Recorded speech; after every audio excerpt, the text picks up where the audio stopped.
Guys, saya akan memperkenalkan kelompok 11 studi kelayakan bisnis yang mana dosen pengampunya Bu Sulastri SEMM.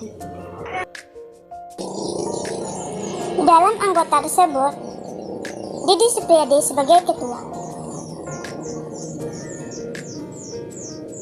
Hildayanti sebagai edit video, dan Putri Ningsih sebagai penulis makalah. Baik, langsung saja kita masuk, yaitu ke dalam apa itu 5 aspek dalam studi kelayakan bisnis yang akan dijelaskan di dalam video berikut. Sudahkah di antara kamu yang berniat membuat bisnis?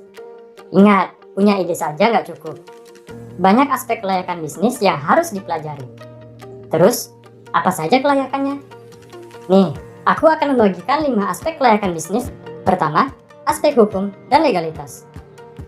Aspek ini berlaku untuk segala hal perizinan bisnis kamu, seperti izin lokasi, surat tanda daftar perusahaan, NPWP, akta dari notaris, dan masih banyak lagi.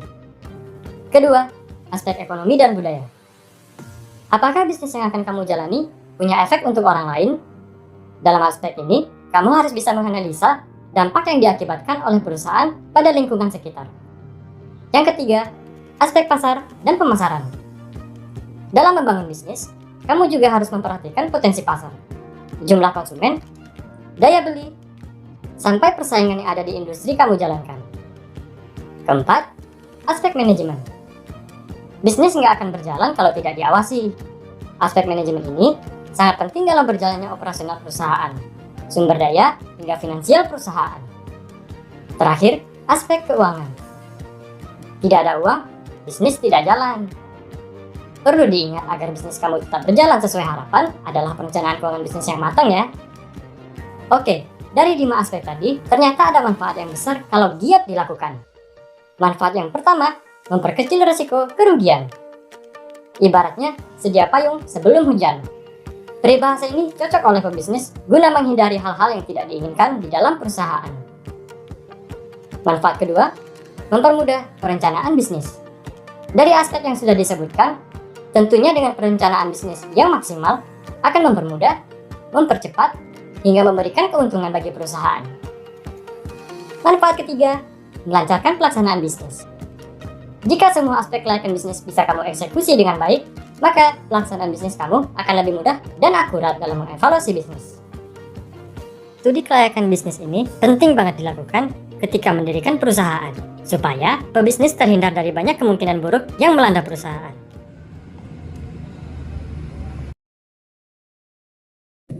Setelah menonton video sebelumnya, maka kelompok kami langsung mewawancarai usaha atau bisnis konter Jaya Ponsel.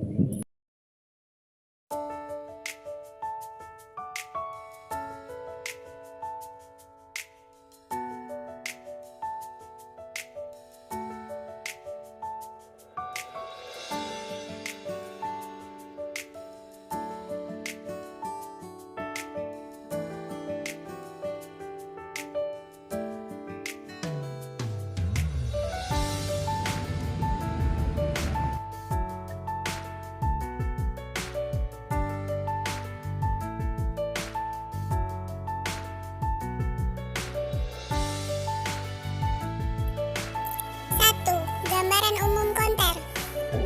Konter ini merupakan cabang ke-10 yang berdiri pada tahun 2017 oleh Doni Carson. 2. Aspek legalitas. Konter Jaya Ponsel sudah mendapatkan surat izin usaha perdagangan atau SIUP, surat izin tempat usaha atau situ, dan NPWP. 3. Aspek manajemen. A. Memperluas jangkauan dengan membuka cabang baru di berbagai daerah. B. Menambah kerjasama dengan brand ternama seperti Oppo, Samsung, Vivo, iPhone, dan lain-lain. C. Merekrut para pekerja untuk mengurangi angka pengangguran. Pembagian tugas pada konter Jaya Ponsel terbagi 3, yaitu manajer utama, manajer area, dan manajer toko.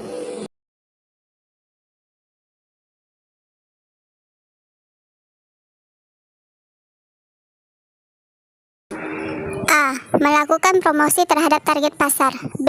Melakukan pembagian barang sesuai jenis. C. Memberikan uang bonus bagi karyawan.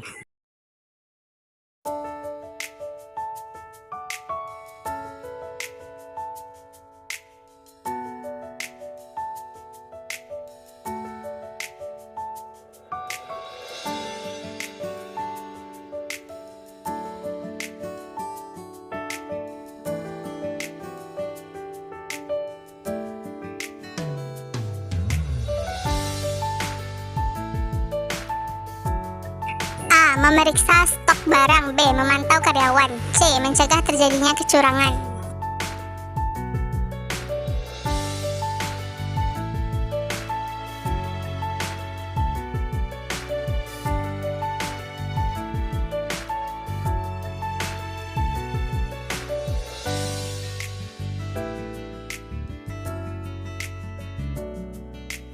Empat. Analisis SWOT.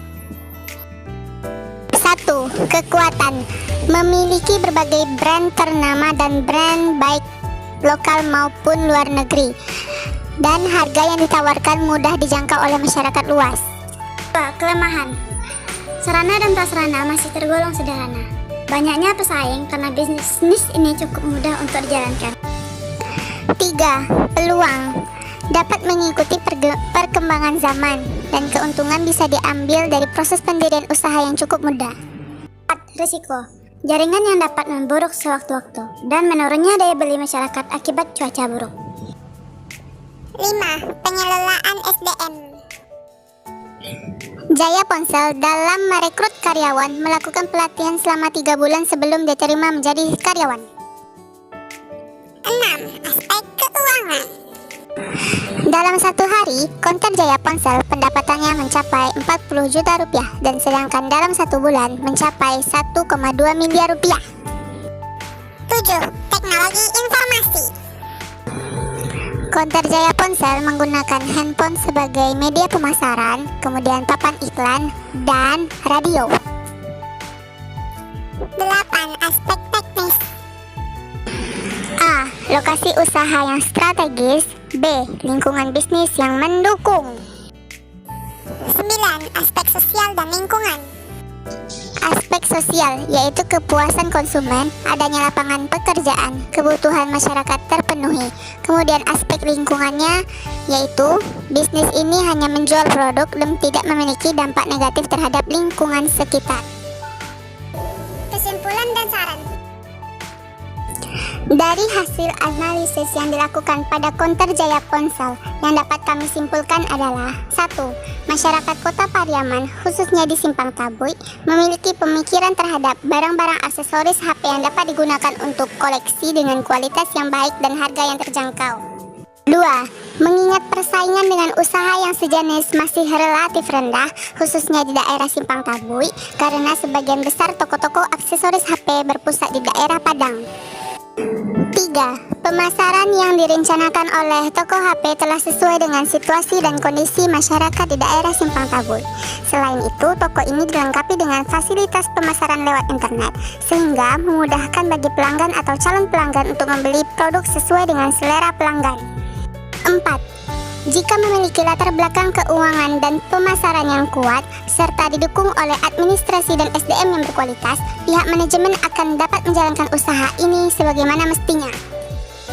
Saran yang kelompok kami berikan kepada konter Jaya Ponsel adalah agar dapat lebih luas lagi dalam mempromosikan usahanya, seperti media Shopee.